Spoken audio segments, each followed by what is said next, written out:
Welcome to HOA Karen Storie. I hope you're all doing well today. You ever get that feeling when something's off, but you can't quite put your finger on it? That was me, standing in my backyard at 6:45 in the morning, staring at my water tank and hearing the faintest drip. At first, I thought it was just condensation. Maybe a valve not shut tight. But as I got closer, I noticed something strange. The tank's reading was way lower than it should have been. I'd filled it just 2 days ago, and yet it was missing almost 200 gallons. That's not a leak, that's a drain. And in my quiet suburban neighborhood, gated, HOA controlled, with picture-perfect hedges and neighbors who smile a little too wide, that kind of thing doesn't just happen. I tried to brush it off. Maybe a faulty reading. Maybe a slow leak underground. But something didn't sit right with me. So I did what any suspicious homeowner would do. I installed a camera. It wasn't fancy. Just emotion-activated. Trail cam hidden behind my shed. I pointed it right at the tank and left it running. 2 nights later, I reviewed the footage. And what I saw made my jaw drop. There she was, in her robe, flashlight in one hand, hose in the other. Karen, the one neighbor I never really got along with, the same woman who once called the HOA on me for planting tomatoes in my front yard, said it violated community aesthetics. Now she was sneaking into my yard in the dead of night and filling up massive jugs of water from my tank. No shame. No hesitation. Just unhook, siphon, leave. I felt that burning mix of shock and rage bubble up in my gut. My privacy had been violated, my property stolen. And not just by anyone, by Karen, the queen of the HOA, self-appointed enforcer of all things petty. She lived 3 houses down. Big yellow shutters, perfectly trimmed roses, and a flag that said, "God bless this mess." Ironic, considering the kind of chaos she caused. Wanted to storm over there right then. Confront her. Show her the footage. Make her explain herself. But something told me not to. Not yet. Because this wasn't just about water. It was about principle. About control. And if I knew Karen, she wasn't going to stop unless someone made her. So I waited and watched, because what she didn't know was I had a plan. And it started with a second camera, one aimed right at her house. You'd think after getting caught once, she'd stop. You'd think the guilt or fear of being exposed would have been enough. But Karen wasn't wired like normal people. She didn't just keep draining my tank. She got bolder. That night, I saw her on camera again. Same routine. But this time, she brought help. Her husband. They moved like it was a military op. Gloves on, flashlight taped red to avoid detection, and a giant plastic drum they wheeled in using a kid's wagon. She wasn't just taking water. She was stockpiling it. I stared at the footage in disbelief. There they were, like suburban bandits, using my backyard like it was their private tap. And it wasn't just a couple gallons this time, it was nearly half the tank. That's when it hit me. This wasn't desperation. It wasn't a mistake. It was intentional. And if Karen was willing to steal in plain sight, while wearing a robe with her name stitched on it, no less, it meant one thing. She thought she was untouchable. See, Karen ran the HOA board like a dictatorship. She'd fined a neighbor $75 for using non-regulation mulch. She once called animal control on a family with a golden retriever because it barked at squirrels. She lived for control, and she expected everyone to fear her. And maybe most people did. But not me. I decided to play a longer game. I set up my second camera across the street, buried it in the hedges near the sidewalk facing her garage. Every motion, every light, every time she loaded water jugs into her trunk. I recorded it. I wanted evidence, not just for the HOA, not just for the police, but for when this blew up, because I knew it would. I wanted Karen's empire of pettiness to crumble on camera. But here's where it got weird. While reviewing footage, I noticed something strange. Every couple of days, Karen would drive off with those big jugs of water. But not to the house, not to the garden. She drove outside the community, same direction, same time. Always at night. That made no sense. What could she possibly be doing with that much water, a drought prepper, illegal garden, secret fish farm, or something worse? That's when I started digging. I pulled up HOA records, city utility reports, anything I could find publicly. I even checked her social media.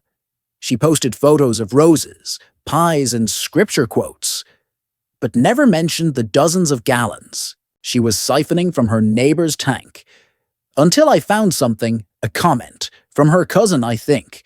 It said, "How's the new side hustle going, Karen? Hope that bottled business is booming."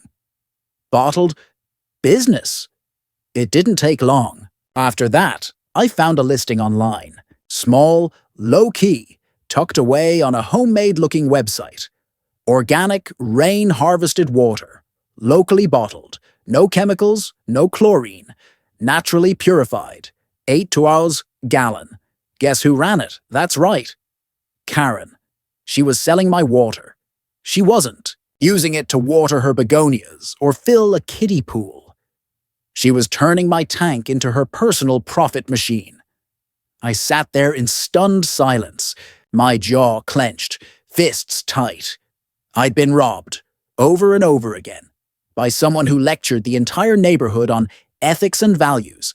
This wasn't just about water anymore. This was war, and I was done watching. There's a special kind of anger that settles in when you realize someone's profiting off your kindness, or in this case, your silence. And I'd been quiet long enough.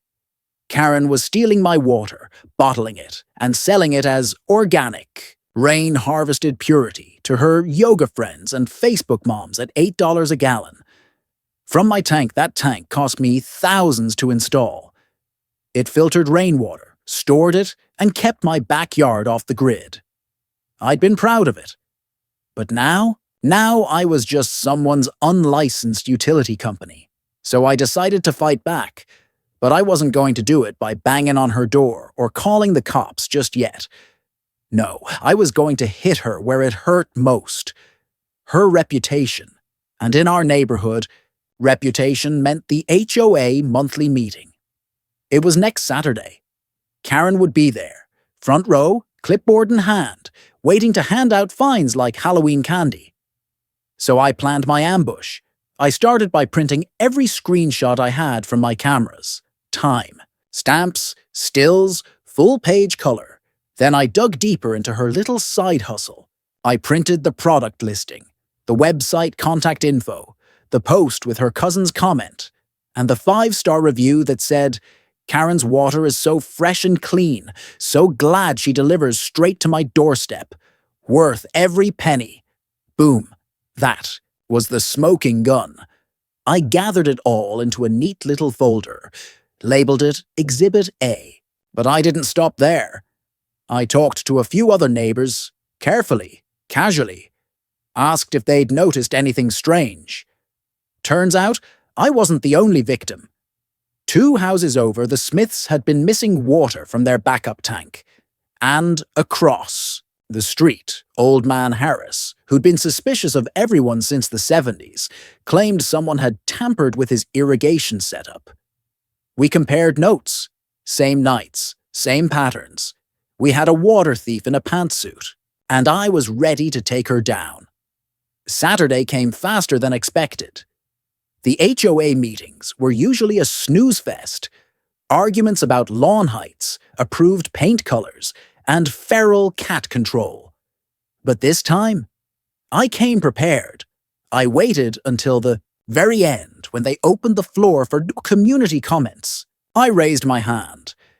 Karen gave me that tight-lipped smile, half polite, half threatened. "I'd like to bring up a recurring issue," I said. "Water theft." A few heads turned. Karen shifted in her seat. I laid down my folder, slid it to the middle of the table. Multiple residents have reported missing water from their private tanks. I've gathered some evidence that points to a particular cause. I think the board should take a look. Silence. People leaned in. The HOA president flipped open the folder. Her eyebrows lifted almost immediately. Karen's face turned pale. I could see it. Recognition. Panic.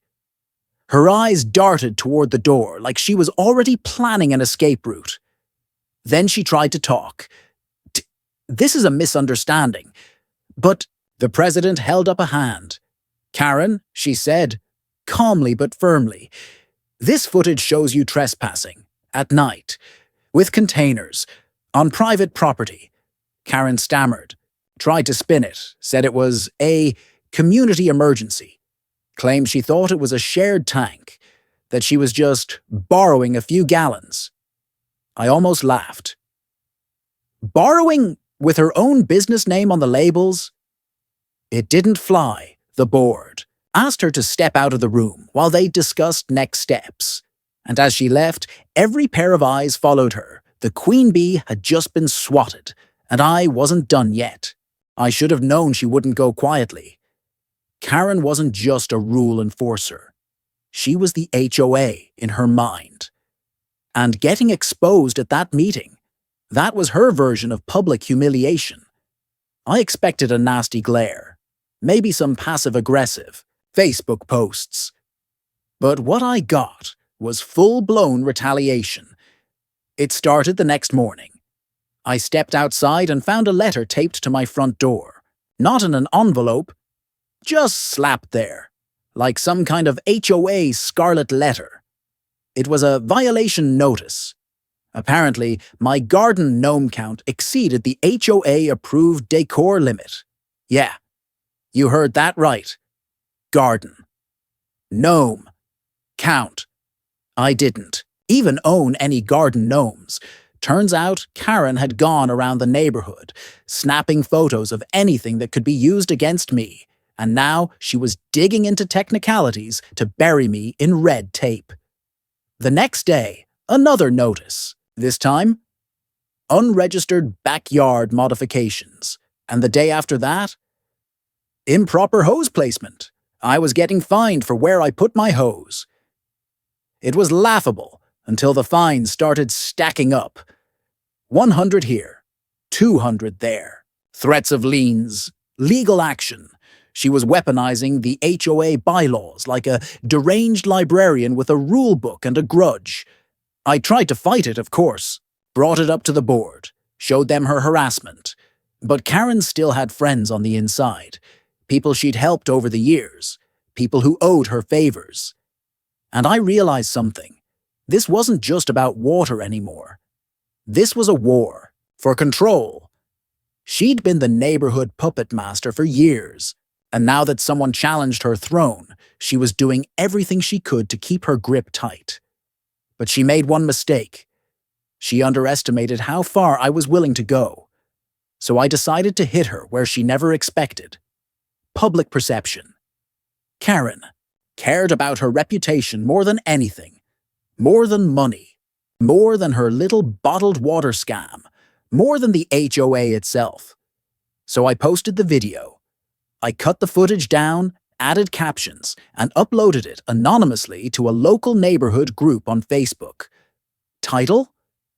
Caught on camera. Water theft in community. Name. Recognize this person? Within 2 hours it had 800 views. By the next morning, 12,000. And the comments. Brutal. Is that Karen? OMG. Wow, and she tried to find me for a bird bath? So that's why my water bill was high. The video spread like wildfire, and suddenly, Karen wasn't the enforcer anymore. She was the punchline. Even the HOA board couldn't ignore it. They scheduled an emergency meeting. This time, without Karen in the room, She was removed from her position as HOA head within 48 hours. But she wasn't done yet. Because when someone like Karen loses power, they don't disappear. They get dangerous.